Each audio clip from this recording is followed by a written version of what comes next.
Alright, hi. My name is Matthew Landis, and here's my Reading Week 2 video. So, I'll start it off with what I learned this week that I didn't already know.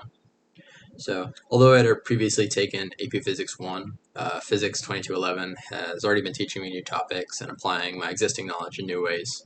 Some of the new things that I've learned this week have been regarding the tracking software and VPython on GlowScript.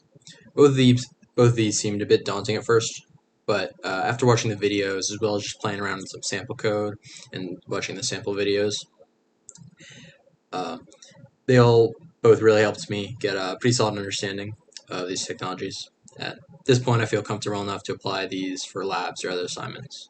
And when it comes to physics content itself, the formulas for drag were new to me. In the past, I had had classes discuss how drag is the reason why objects in the classroom wouldn't hit the ground at the same time, or that sort of thing, even though they're experiencing the same forces of gravity. However, we never looked into any of the formulas that would represent this phenomenon. Next is stuff that I learned that I had already known.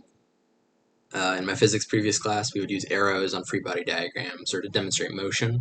However, we never really acknowledged them as vectors. At first, it seemed like a almost trivial difference, but when it comes to actually applying the known values and creating models and prediction programs,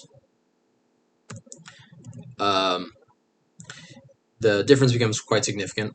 Rather than keeping the magnitude and direction as two values like square root 2 newtons with an angle of 45 degrees, you can simply express this force as 1, 1. This removes the need for repetitive calculations, breaking the forces into components, and saving time and reducing chances of making a mistake while doing conversions. Also, the discussion for momentum and spring force were all review for me. I'd studied them in the past and already had a solid understanding. Um, During these lectures, something that really caught my curiosity was primarily the VPython code with GlowScript.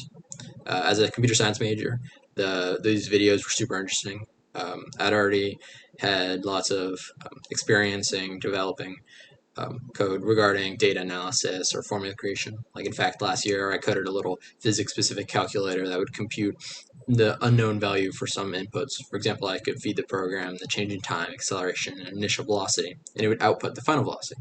However, what GlowScript and VPython brings to this work is the visualization side. I can now create models that would show the calculated motion for an object, and this would represent the situation much better than any simple data tables could. Some topic that I learned about this week that seemed at first a bit confusing was really going back to the GlowScript coding.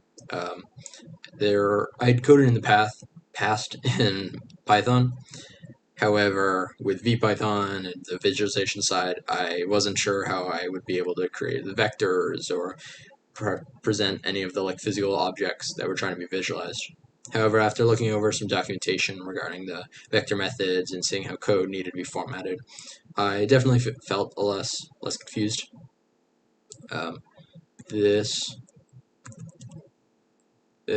sorry, this the resource that I used to get a better understanding was right over here. This help tab on the website, as well as the forum.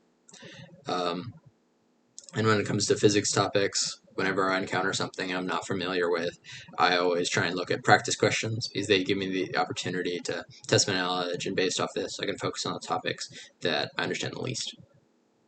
All right, that's my week 2 presentation. Thank you.